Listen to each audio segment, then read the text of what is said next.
রমজানের প্রস্তুতি নম্বর 1 হচ্ছে যত দুনিয়াবি কাজ আছে সেই কাজগুলোকে কমিয়ে ফেলবো।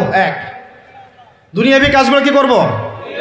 মানে দুনিয়াবি যত কাজ, যত ব্যস্ততা যা আছে এগুলোকে কমায় নিয়ে আসবো, যাতে রমজান মাসে আমাকে বেশি বাইরে দুনিয়াবি প্রয়োজনের বাইরে বের হইতে না হয়, মানে বেশি ব্যস্ততা আমাকে দুনিয়ার জন্য না করতে হয়।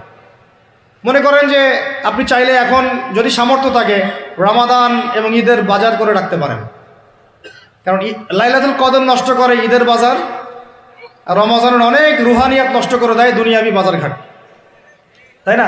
সবার সামর্থ্য হয় না, কিন্তু বড় বড় যে বিষয়গুলো আছে, বড় বড় খাবার, মৌলিক খাবার, এগুলো আপনি 2 মাসের জন্য বাসায় রাখতে পারেন যদি সামর্থ্য থাকে। সামর্থ্য নাই তাহলে সেটা আলাদা বিষয়। মোট কথা এটা শুধু একটা বিষয় বোঝাচ্ছি না, দুনিয়াবি যত ব্যস্ততা এগুলোকে কমায় রমাদানের জন্য প্রিপারেশন নিতে হবে। আল্লাহ পাক আমাদেরকে সবাইকে রমাদানের জন্য প্রিপারেশন নেওয়ার তৌফিক দান করেন।